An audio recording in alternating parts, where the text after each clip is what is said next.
Senhoras e senhores, perdemos para Camarões. Camarões 1-0, resultado histórico para cima da seleção brasileira.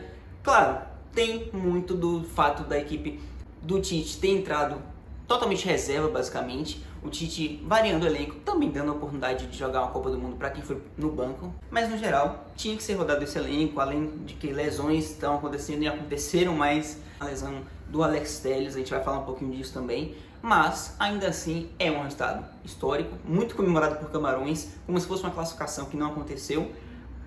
E que para alguns pode significar um alerta ligado, mas eu acho que tem que se ir com calma.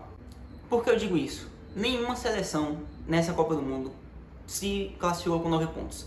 Nenhuma. Nem das favoritas, nem nenhuma zebra. O máximo que tiveram foram seleções com 7 pontos, que foi a Holanda, a Inglaterra e o surpreendente Marrocos.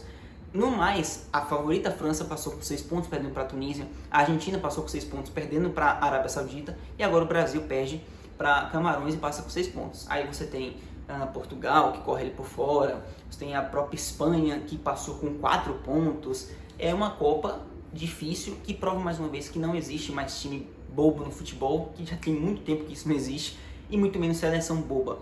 Seleções bem treinadas, por mais que não tenham muito talento individual, podem equilibrar a balança com o coletivo.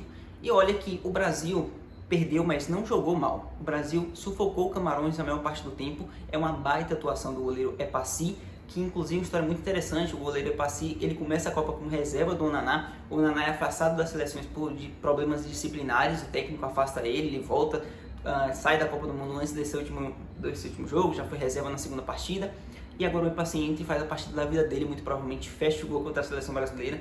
Você vê muitas oportunidades sendo desperdiçadas, mas com boas finalizações. O Martinelli mesmo ficou ali, perdeu algumas oportunidades, mas sempre finalizando bem, bola no gol, alguns chutes muito bem executados por ele. O Epaci realmente fez uma partida muito segura a maior parte do tempo, e com isso, basicamente, Camarões, com poucas oportunidades que criou no jogo, no primeiro tempo praticamente foi ineficaz contra a seleção brasileira. Tem o lance do Mbeumo no final do primeiro tempo, que é uma baita defesa do Ederson também, que foi bem no geral na partida, mas não foi mais do que aquilo. No segundo também não chegou a criar muito, mas a bola aérea era o forte de Camarões e é o grande ponto fraco da seleção brasileira.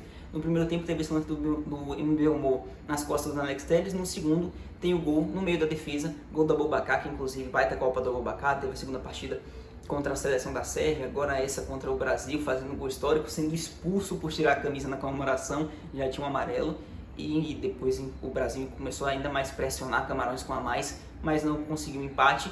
Brasil perde, ainda assim se classifica em primeiro lugar, porque por mais que a Suíça tenha vencido seu jogo, o Brasil se classificou em primeiro por conta de um gol realizado a mais, por conta de um a mais no saldo de gols, ou seja, classificação apertada. Mas no geral, o Brasil jogou essa fase de grupos para ser primeiro o suficiente para isso, inclusive batendo a Suíça no confronto direto. A Suíça vence 2 outros jogos, aliás, que jogão! Suíça 3-2 para cima da Sérvia. Suíça abre o placar com Shaqiri. A Sérvia vira o jogo com Mitrovic e com Vlahovic, os 2 artilheiros sérvios fazendo seus gols nessa Copa. Só faltou o Jovic, que realmente mal foi usado na Copa. E o Vlahovic no segundo gol virando, pedindo silêncio, provocando de volta o Shaqiri. Era um jogaço. A Suíça empata ainda assim no primeiro tempo com o Embolo e vira no início do segundo tempo, um 3-2 com um baita de um gol. Início de jogada com o Shaqiri, ele dá uma cavadinha pro meio da área, o Rubem Vargas toca de calcanhar e a bola fica pro Freuler bater, bate bem e vira o jogo para a Suíça. Baita partida, mostra uma Suíça forte coletivamente, que tem um potencial interessante e que pode surpreender nessas oitavas de final, é bom ficar de olho. No outro grupo a gente tem a derrota de Portugal para a Coreia do Sul, resultado histórico para os coreanos, porque garantiu a classificação, tirou o doce da boca do Uruguai, vira o jogo para cima de Portugal, 2-1, o Son realizando o passe para o segundo gol, comemorando muito, chorando, se emocionando. Resultado muito histórico realmente para a Coreia do Sul, não é toda a Copa que esses times conseguem se classificar na fase de grupos.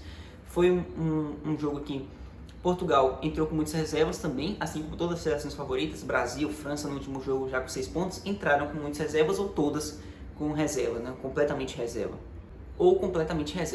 e pagou por isso. A seleção ficou menos criativa ainda, porque já não é tanto assim, depende muito dos seus meias e tal, chegando.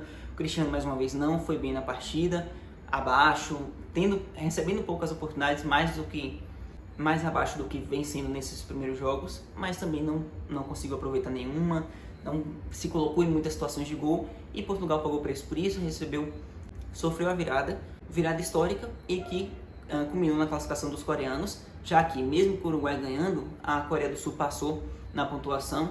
O Uruguai que vence, ganha por 2-0, com destaque para o Arrascaeta, que a gente tem que falar rapidamente, 2 gols. E o Uruguai só não se classificou, cara, fica a impressão de que só não classificou porque o Alonso não colocou o Arrascaeta para jogar antes na Copa. O Arrascaeta começa no banco no primeiro jogo, entra no segundo já para metade contra Portugal, muda o aspecto do time uruguaio, o Uruguai começa a criar mais, a atacar mais, tem oportunidades do Arrascaeta, ele acaba não fazendo gol naquela partida, mas o Uruguai mudou, o Uruguai estava sendo pressionado por Portugal, começou a atacar, inverteu a roda do jogo, foi dominante contra Portugal a partir do momento que o Arrascaeta entra em campo. Portugal até começa a equilibrar o jogo mais depois, mas o Arrascaeta foi muito importante durante essa mudança do Uruguai. No terceiro jogo ele entra como titular e faz 2 gols no primeiro tempo. O Alonso optou por não colocá-lo de início na Copa como titular, e ele provou que poderia fazer muita diferença. Inclusive os torcedores uruguaios estão muito na bronca, e tem muita gente defendendo que o Arrascaeta realmente tinha que ser titular na Copa desde o início. Agora é tarde. A Coreia do Sul conseguiu o seu resultado que precisava para conseguir a classificação, e agora nós vamos falar um pouquinho das oitavas de final. De um lado, nós teremos Brasil e Coreia do Sul. Nós somos os favoritos, não tem como negar isso. A Coreia do Sul parte do pressuposto de ser o time com menor individualidade, o jogo mais coletivo, o Son como grande expoente, com uma grande esperança de uma jogada individual, de um passe diferente, de um fator decisivo, e o Cho fazendo uma boa fase de grupos e chegando bem com confiança para essas oitavas do centroavante, mas no geral é um time limitado, que vai partir muito mais do pressuposto da gana, da vontade e do coletivo, do comprometimento tático, mas a gente tem mais futebol. Voltando ao time titular, é um time bem mais entrosado, com mais perspectivas do que o time reserva, e que o reserva não jogou mal, mas o titular joga ainda melhor. Podemos ter a volta do Neymar, no momento que eu estou gravando ainda não sei, ainda não tem a definição, estou gravando na sexta-feira à noite, então vocês entendem.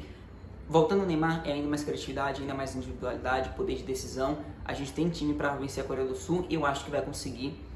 Não vai ser fácil, porque Copa do Mundo, cara, é difícil ser jogo fácil, mas eu acredito na classificação da seleção brasileira, eu acho que vai ser isso. E no outro jogo nós temos Portugal e Suíça, e daí eu acho que não é um absurdo pensar em uma zebra. A Suíça é um time muito forte coletivamente, que tem boas opções. O Shaqiri começou a jogar muito bem nesse final de fase de grupos, um time que está entrosado, está com vontade e consegue vislumbrar uma classificação contra Portugal, sim, porque Portugal se complicou inclusive nas eliminatórias contra a própria Sérvia. Foi para a repescagem por conta da Sérvia ter eliminado eles. Tem a questão lá do Cristiano e tal, do mal anulado, mas o fato é que foi para a repescagem por conta da Sérvia. E a Suíça é um time tão bom quanto, hoje ganhou da própria Sérvia, é um time coletivamente muito interessante, com boas peças, Shaqiri, Xhaka, você tem o próprio Embolo, é um time interessante, bem arrumado, e Portugal é aquela coisa, é um time que tem muito talento individual, mas não é forte coletivamente, é justamente o contrário. Se as seleções menores jogam com muito coletivo e pouco talento, Portugal tem muito talento e pouco coletivo por conta do Fernando Santos. Depende muito do talento individual de Bruno Fernandes e o Bernardo Silva, e acredita também no potencial do Cristiano Ronaldo, que a gente sabe que pode decidir a qualquer momento, mas é bom ficar de olho, porque para mim não vai ser fácil para Portugal. Ainda acho que se classifica, mas não me assustaria se ficasse de fora. Quero ver o que vocês acham. Vou acabar o vídeo logo por aqui. Comentem quem vocês acham que passa entre Portugal e Suíça e Brasil e Coreia do Sul. Me digam o que vocês acharam da fase de grupos no geral. Agora, a partir de amanhã, começa o mata-mata. A gente vai ter vídeo sobre os jogos, obviamente. Acompanhe o canal. Não esqueça, se você está chegando agora, se inscreve para acompanhar também. Compartilhe com seus amiguinhos, por favor, que ajuda demais. Valeu, tamo junto. Tchau.